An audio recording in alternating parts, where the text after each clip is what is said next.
Hola, bienvenidos al canal de YouTube de Kilómetro 77. Hoy hemos elegido nuestro estudio fotográfico como plató improvisado para contaros las conclusiones tras probar los tres modelos eléctricos de pequeño tamaño que hay a mi espalda: un Honda E, un Renault Zoe y un Peugeot E208. Pero como siempre os animamos a acompañar esta información de la que hay escrita en cada prueba respectiva, porque ahí es donde realmente encontraréis todos los detalles que no podemos contaros en apenas 20 minutos de vídeo.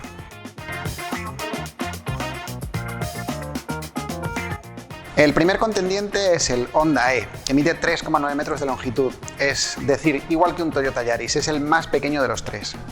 Hay dos versiones a la venta, una con 136 caballos de potencia desde 34.800 euros y la que hemos probado con 154 caballos desde 37.800 euros, es decir, 3.000 euros más. En todo caso, la autonomía homologada es siempre la misma, 222 kilómetros, gracias a una batería de capacidad más pequeña que la del resto de sus competidores, con 35,5 kilovatios hora. Yo he sido el encargado de probar el Peugeot E208, la versión eléctrica del 208, que tiene un motor de 136 caballos de potencia y una batería con una capacidad bruta de 50 kilovatios hora. La capacidad neta son 46. Está disponible con 4 niveles de equipamiento. Este que tenemos aquí es el tope de gama, es un GT. La gama comienza aproximadamente en 29.600 euros, mientras que la versión más equipada, más costosa, tiene un precio de 34.550 euros. La autonomía media homologada son 340 kilómetros. Yo he probado el Renault Zoe, que es un vehículo eléctrico de un tamaño similar al de un Renault Clio en cuanto a longitud y en cuanto a anchura, sí que es verdad que es más alto. Está disponible con dos motores, uno de 109, otro de 136 caballos, son las versiones R110 y R135, y con dos tamaños de batería, una con 41 kWh de capacidad neta y otra con 52 kWh de capacidad neta también. El precio está a la venta desde unos 30.500 euros, con el motor de menor potencia y la batería de menor capacidad, y en este caso lo que tenemos aquí es un Zoe con el motor más potente, el de 136 caballos, y la batería de mayor capacidad. En ese caso hay que pagar un mínimo de 33.200 euros. El interior del Peugeot E208 es prácticamente idéntico al de cualquier otro 208 con motor de combustión. El espacio para pasajeros es el mismo y el maletero tiene una capacidad de 265 litros por encima del fondo. En los modelos con motor de combustión, por debajo del fondo tenemos hueco para una rueda de repuesto o un kit de reparación de pinchazos. Aquí, sin embargo, no tenemos ese hueco disponible. En el interior nos encontramos, como en otros modelos de esta gama, con una instrumentación peculiar que se ve por encima del volante. Es una característica a la que hay que acostumbrarse, porque al principio la sensación puede ser un poco extraña. La instrumentación, que como en otros Peugeot tiene un efecto de 3 dimensiones, ofrece algún dato específico, como el que indica el estado de la carga de la batería. La carga de la misma se puede programar desde la pantalla de la instrumentación. El volante es de pequeñas dimensiones y está achatado por su parte superior e inferior. Tiene doble regulación, en altura y en profundidad. Los asientos de esta versión GT, que tienen una tapicería con muy buen tacto, me han parecido magníficos porque son muy cómodos y sujetan muy bien el cuerpo. Al volante del E208 se va sentado claramente más bajo respecto al suelo que, por ejemplo, en el Renault Zoe. Los materiales que recubren el interior dan una buena impresión de calidad, sensación que se refuerza por el silencio con el que se viaja tanto en ciudad como en carretera. El habitáculo del Honda E se caracteriza principalmente porque en el interior hay 6 pantallas y lo cierto es que su presencia, a la que hay que acostumbrarse, no resulta chocante una vez que se hace el conductor a su funcionamiento. Es bastante intuitivo todo, el sistema multimedia se maneja bien y el habitáculo tiene un aspecto desenfadado y muy diáfano que genera sensación de espacio, de amplitud. Y lo cierto es que el coche es amplio para su tamaño. Donde está en desventaja respecto al resto de competidores es en maletero, es muy pequeño, tiene solo 171 litros de volumen, debajo del suelo apenas hay hueco para guardar los cables.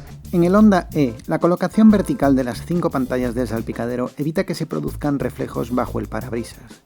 El sistema multimedia es muy fácil de manejar, a diferencia de los sistemas previos que usaba Honda. Y para el climatizador, que tiene un aire acondicionado muy potente y eficaz, hay botones mecánicos que quedan cerca de la mano y evitan distracciones. El retrovisor en modo cámara aporta ventajas cuando las plazas traseras van ocupadas y se pierde campo de visión por el espejo tradicional. Sin embargo, la sensación de profundidad de campo es mucho peor, por lo que no siempre compensa usarlo. La postura de conducción en el Honda E es mejor que en el Renault Zoe y peor que en el Peugeot E208. El volante queda siempre alejado de las piernas, incluso en su posición más baja, y el salpicadero es menos envolvente. Los asientos dan una sujeción normal y son cómodos. El interior del Zoe, comparado con el del Peugeot y sobre todo comparado con el del Honda, tiene un aspecto más sencillo, parece más barato. Con todo, mi valoración hacia él no es negativa, en tanto que me parece que tiene una calidad más que aceptable, en cuanto que es práctico por la cantidad de huecos que hay para depositar objetos y también porque es un interior en el que la distribución de los mandos y de las diferentes funciones es sencilla de comprender y te hace fácilmente a su uso, te hace fácilmente al manejo del coche, lo maneja con facilidad. Lo que menos me gusta es el puesto de conducción. Es un puesto de conducción que tiene un asiento muy elevado, es una postura de conducción muy parecida casi a la de una furgoneta. A mí no me gusta, puede ser que haya otra gente que sí le guste, pero este puesto de conducción tan elevado también afecta a las plazas traseras en las que hay muy poco espacio para la cabeza. Para las piernas está bien, está a la altura del Peugeot, pero para la cabeza hay poco espacio y también cuesta un poco meterse en las plazas traseras porque te golpeas con la cabeza. Eso sí, el maletero es el más grande de los tres, tiene 338 litros. En el Zoe todo es más normal. La pantalla central es grande y se maneja con facilidad, y bajo ella hay unos mandos bien visibles para controlar el climatizador. La instrumentación de pantalla se ve bien, pero hemos echado en falta disponer de un segundo registro de datos de viaje, como tienen el Honda y el Peugeot. Como ya hemos dicho, lo que menos nos gusta del Zoe es la postura de conducción, porque el asiento va muy alto con respecto al piso del coche. Tampoco nos gusta la tapicería de imitación a cuero, tiene un tacto de mala calidad y se calienta excesivamente en verano. En el Honda E pueden viajar un máximo de 4 personas, mientras que en el Peugeot y en el Renault pueden ir hasta 5, pero en ningún caso las plazas posteriores son amplias. En ellas se pueden sentar 2 adultos de talla media-alta e irán razonablemente bien si el viaje es corto, pero desearán bajarse en cuanto éste se alargue un poco. En cuanto al volumen de maletero, cada uno está a un nivel diferente. El del Zoe es claramente el más grande, con 338 litros, y el del Honda E es el más pequeño, con 171 litros. El Peugeot está justo en el medio, con 265 litros. El Honda E generó mucha expectación cuando salió al mercado, cuando fue presentado, no solo por su llamativo aspecto, que rememora modelos antiguos de Honda, sino también porque se presentaba como uno de los pocos, por no decir el único modelo con tracción trasera y ese pequeño tamaño. Podría esperarse a lo mejor cierta respuesta deportiva por esas premisas, pero lo cierto es que no es así. No es un coche de tacto deportivo como sí lo puede ser el Mini en versión eléctrica o incluso el Peugeot E208, que tiene un mejor tacto de conducción para quien le guste sentirse conectado con la carretera. El coche no defrauda en tanto en cuanto sí que es cierto que es muy agradable de llevar, tiene un rodar cómodo, es confortable, es silencioso, tiene una agilidad más que suficiente para desenvolverse por carreteras de curvas, por zonas que principalmente no son su entorno habitual. Y lo único malo es la autonomía. Es difícil alcanzar los 200 kilómetros en cuanto se superen velocidades que no sean las típicas de ciudad. Incluso en recorridos urbanos es difícil aproximarse a los 200 kilómetros y es más fácil quedarse en torno a los 180, 160 kilómetros útiles, y eso apurando la batería y recargándola al 100%. Todo el mundo sabe, o mucha gente sabe, lo bien que Peugeot pone a punto sus chasis, y este es un buen ejemplo de ello. Este coche es un vehículo que va muy bien tanto en carreteras de curvas, con rectas e incluso en ciudad. Es un vehículo satisfactorio en todo tipo de entorno desde el punto de vista de la conducción. Hay que acostumbrarse a que la dirección es muy rápida y por eso al principio uno quizá puede girar un poco más de lo que desea al afrontar las curvas, pero una vez que te acostumbras a ello no hay mayor problema. Si comparamos el Peugeot con el Honda, a mi juicio el Peugeot es preferible en todo tipo de circunstancias, incluso en curva lenta. A priori podría parecer que el Honda es un coche más ratonero, de tracción trasera, pero sin embargo no es más ágil. Y sobre todo no es más ágil a la entrada de la curva, porque subvira más. Luego, sin embargo, a la salida sí que si das gas a fondo puedes redondear la trayectoria, algo que desde luego no hace el Peugeot. Pero en conjunto el Peugeot es más satisfactorio que el Honda y mucho más satisfactorio que el Renault en términos de puesta a punto del chasis. Ahora bien, tengo que añadir que este modelo es mucho más pesado que un 208 con motor de combustión y ese peso se acaba notando cuando te pones a ir realmente deprisa. Por mucho que este peso extra de la batería vaya en una posición muy baja y eso haga que el centro de gravedad también esté muy bajo, se acaba notando el peso extra en forma de movimientos más amplios y apoyos menos certeros y más lentos en las curvas. El Zoe es un coche blando, de suspensión, de tacto general blando, cómodo en términos generales, pero que de reacciones lentas no tiene nada que ver con el Peugeot, no tiene ese tacto tan directo ni preciso del Peugeot, incluso ni siquiera el del Honda. Pero bueno, es un coche agradable de llevar en ciudad, fuera de ella, responde bien. Lo curioso es que en la prueba de esquiva era el coche que más tendencia tenía a sobrevirar, que más tendencia tenía a que el eje trasero deslizase, aunque bueno, siempre intervenían las ayudas electrónicas de la conducción evitando que la cosa fuera más, pero llamaba la atención en un primer instante. En ciudad, como digo, es un coche agradable de utilizar, mejoraría quizás la visibilidad hacia los tres cuartos traseros, en autopista también va bien, mejoraría quizás en ese entorno el aislamiento acústico del ruido aerodinámico. Luego, en cuanto a autonomía, es fácil recorrer más de 300 kilómetros, algo que no se puede decir ni del Peugeot ni sobre todo del Honda. Y en general es un coche que se lleva bien, es un coche sin ningún tipo de pretensión deportiva, es un coche que te vale perfectamente para ir de un punto A a un punto B con comodidad y suavidad. Tras hacer diferentes recorridos comparativos, concluimos que el Honda E y el Peugeot E208 tienen cifras de consumo muy parecidas y que el Renault se desmarcaba con un gasto energético claramente inferior. En autovía, haciendo uso del aire acondicionado y a una velocidad constante de 120 km por hora, es fácil esperar en torno a 19-20 kWh cada 100 km en el Honda y en el Peugeot por unos 16 del Renault.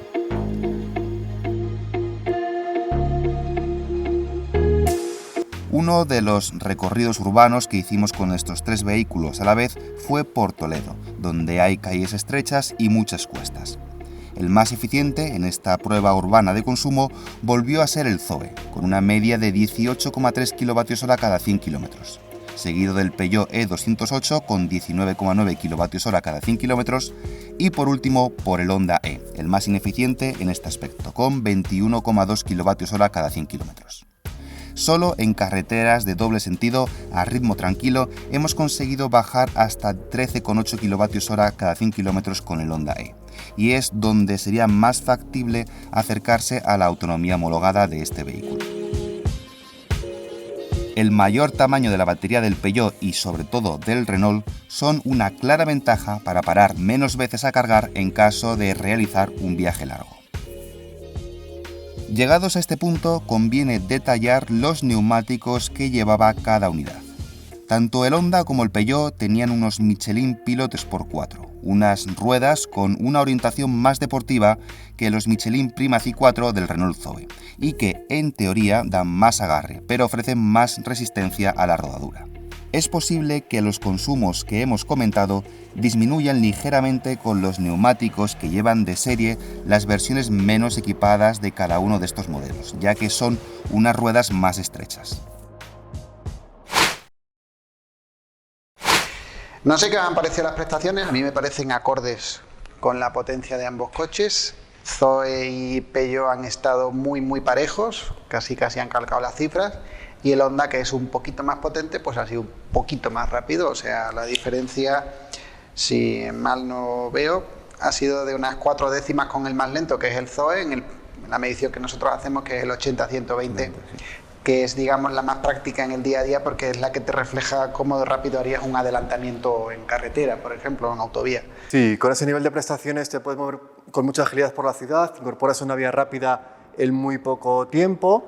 Y bueno, yo creo que sinceramente no hace falta más para una utilización cotidiana del vehículo. Tienes la respuesta inmediata del motor, no hay caja de cambios, no hay reducciones, pisas y sales. Sí, no tienes que anticiparte reduciendo ni nada por el estilo. Y de hecho yo creo que las cifras son bastante buenas, sí, porque no sé, el Zoe es el más lento y se nota que es el más lento, sobre todo saliendo desde parado, porque el Peugeot y el Honda salen desde parado un poco más rápido. Luego ya la diferencia entre ellos no es tan grande, pero desde parado sí que es verdad que salen un poco más rápido, pero vamos, con el Zoe no tiene ningún problema para incorporarme en rotondas, o sea, no, la verdad es que bastante bien, muy bien. Sí. Donde sí ha habido diferencias en la frenada. 5 metros de diferencia son muchos metros. El Honda ha frenado muy bien, ha requerido apenas 50,4 metros, que ya es una frenada casi cercana a la de un deportivo. Supongo que influye mucho que tiene las ruedas más anchas y también la distribución de pesos que permite el tener el peso, o sea, del motor trasero, con lo cual aprovechas más capacidad de frenada entre las 4 ruedas. Pero claro, los otros dos han hecho distancias muy parecidas, aún con neumáticos más deportivos en el... Eso iba a decir, está hecho en torno a 55 metros el 120-0, con unos neumáticos de gama deportiva, unos Michelin Pilotes x4, que son unas gomas orientadas que suelen dar buen resultado. Eso es, orientadas a la adherencia, entonces yo esperaba pues mejor resultado. 55 para este coche me parece, bueno, correcto, normal, pero sí que me lleva un poco de decepción que este no frenase mucho mejor que el Zoe, teniendo sobre todo un neumático en teoría superior en cuanto a agarre.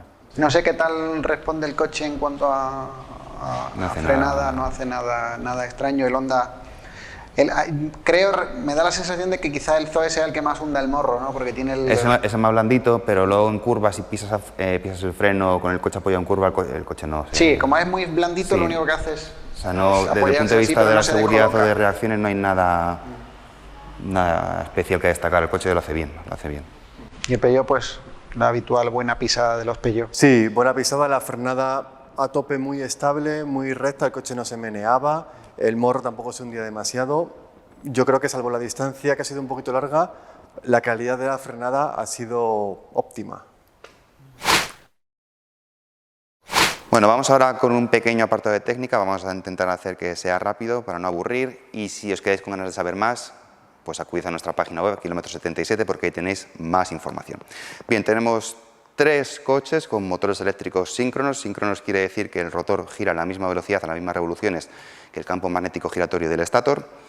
Habitualmente en automoción, los motores síncronos utilizan un rotor que se llama de imanes permanentes, es decir, un rotor en el que tenemos dentro de ese rotor incrustados de diferente manera, más en la superficie, más hacia el interior, en diferente posición, tenemos imanes que suelen ser de neodimio, un elemento que además se alea con otros como el disprosio y el terbio para que las propiedades magnéticas se mantengan a temperaturas elevadas. Eso es lo que tenemos en el Peugeot y en el Honda. En el Renault Zoe tenemos un motor síncrono, pero en vez de tener un rotor de imanes, no tenemos ningún tipo de imán ni de neodimio ni de ferrita. Aquí no hay imanes, aquí lo que tenemos es un rotor que se llama bobinado. ¿Qué es un rotor bobinado? Bueno, pues más o menos el nombre os puede dar una idea, es un rotor, pues, existe una apilación de láminas de acero magnético, acero eléctrico, sobre el que se enrolla pues, un cable de cobre. A ese cable de cobre se le alimenta con electricidad, continua en este caso, y de esa manera creamos un electroimán. Y así se consigue que ese rotor gire a la misma velocidad que el campo magnético del estator. ¿Cuáles son las ventajas y los inconvenientes de estos dos tipos de motores? Bueno, pues una de las ventajas de los motores de rotor bobinado es que no utilizamos materiales como he dicho, el neodimio, el disprosio y el terbio, que son materiales que son escasos, que además su extracción es dificultosa, es cara y además van asociados a problemas medioambientales y humanos. La mayor parte de estos elementos se encuentran en China además, con lo cual sus precios están un poco a expensas de lo que quiera el gobierno chino. Y con un motor de rotor bobinado tenemos precios más estables y más económicos. ¿Desventaja de este rotor bobinado con respecto a los de rotor de imanes permanentes? Bueno, pues que aquí la relación entre peso, masa potencia y masa, potencia y volumen es peor. Estos motores para una misma potencia son más grandes que los que tenemos en el Peugeot y en el Honda, que los podemos colocar más donde queramos, ocupan menos espacio y son más ligeros. ¿Ventaja de estos de rotor bobinado? Bueno, pues que son capaces de mantener el par máximo del motor durante un rango de revoluciones más amplio. Una desventaja es que el control electrónico, de la gestión electrónica de la electricidad es más complicada, porque tenemos que estar gestionando la electricidad que va al estator y también coordinarla con la electricidad que va hacia el rotor. Y bueno, de motores por el momento creo que es suficiente. Vamos a hablar ahora de baterías. Tenemos baterías en los 3 coches, obviamente. Tenemos una batería vamos a empezar por el Honda de Panasonic, de 35,5 kWh de capacidad bruta, unos 32 netos. En el Peugeot tenemos una batería de CATL con 50 kWh de bruta, 46 netos. Y en el Zoe tenemos una batería de LG Chemical con 54,7 kWh brutos, 52 netos. Son baterías de iones de litio y con tecnología de cátodo que se suele denominar NCM, que es níquel, cobalto y manganeso, porque tenemos una solución sólida de esos 3 compuestos en el cátodo. Bueno, hasta ahí la información oficial, lo que está establecido en los papeles y lo que todo el mundo sabe. Luego os voy a dar ahora un poco de información un poco curiosa, que alguna de ellas falta confirmación, pero bueno, yo creo que es interesante tenerla, y si alguno de vosotros tenéis más información al respecto, pues nos hacéis llegar mejor. Curiosidades, batería del Zoe. La batería del Zoe, como digo, son 54,6 kWh brutos, 52 netos, y hay 2 versiones del Zoe, una que se llama ZE40 con una batería de 41 kWh y esta que son 52 kWh útiles. Bueno, pues la realidad es que ambas baterías son idénticas. Ambas son la misma batería, lo que pasa es que Renault limita a 41 kWh la potencia útil, la capacidad útil del Zoe de menor potencia, pero son exactamente idénticas. Una curiosidad de la batería del Honda es que es de Panasonic, como he dicho, y utiliza las mismas celdas que utiliza, por ejemplo, Mazda en el MX-30. Y otra curiosidad acerca de estas baterías, hemos dicho que son todas con cátodo NCM, níquel, cobalto y manganeso, pero hay una diferencia en cuanto a la concentración relativa de estos 3 compuestos. Aquí en el Zoe, vamos a empezar mejor con el Peugeot, que es, digamos, el más retrasado en ese sentido. Tenemos una química que se llama NCM 532, 50% níquel, 30% cobalto, 20% manganeso. Aquí tenemos una 622, tenemos más níquel, menos cobalto, mismo manganeso. Y aquí tenemos una 712, más níquel aún, menos cobalto todavía y mismo manganeso. La cosa es, más níquel, a grandes rasgos, mejor. El rendimiento de la batería suele ser mejor. Y cuanto menos cobalto, mejor, también porque el cobalto es uno de los elementos que los fabricantes de baterías se quieren quitar de en medio, es un elemento muy contaminante de extraer y también que va asociado a muchos problemas medioambientales y a problemas humanos. Entonces, en ese sentido, la batería del Zoe es la más avanzada por su química y la batería del Peugeot es la que está más atrás porque es la que utiliza más cobalto. Y además, el cobalto es un elemento muy caro, con lo cual la batería del Zoe, en teoría, debería ser más barata de fabricar que la del Peugeot y la del Honda. Yo creo que como la compra quizá más racional y no sé si más inteligente, pero sí más racional es el Peugeot, es el Zoe. Menor precio, mayor autonomía, menor consumo. Yo creo que para la orientación de lo que este tipo yo creo de que es lo más razonable. Y lo menos razonable el Honda, porque tiene poca autonomía, porque es el más caro. El Peugeot está en un punto intermedio. De autonomía está entre los dos, de precio casi que también, y luego su diseño es menos anodino que el del Zoe, tanto por dentro como por fuera. La calidad se parece más a la que ofrece Honda que a la que ofrece Peugeot, es decir, es parece un coche un poquito más elaborado. Entonces, por eso puede ser un buen punto intermedio entre los dos para quien busque ni la sencillez del Zoe ni el capricho del Honda. Por si no ha quedado claro, el Honda E tiene un precio alto y una autonomía baja, pero si esos inconvenientes no son un problema, es un buen coche urbano y además su diseño es cuanto menos diferente a lo habitual. El Peugeot E208 es el que tiene el mejor tacto de conducción, es el que tiene un ajuste de chasis más acertado para aquellos a los que les gusta practicar una conducción de estilo deportivo. El Renault Zoe, por su parte, es un coche de conducción sencilla y agradable para los que solo quieren un medio de transporte que les lleve del punto A al punto B sin la ansiedad por quedarse faltos de batería.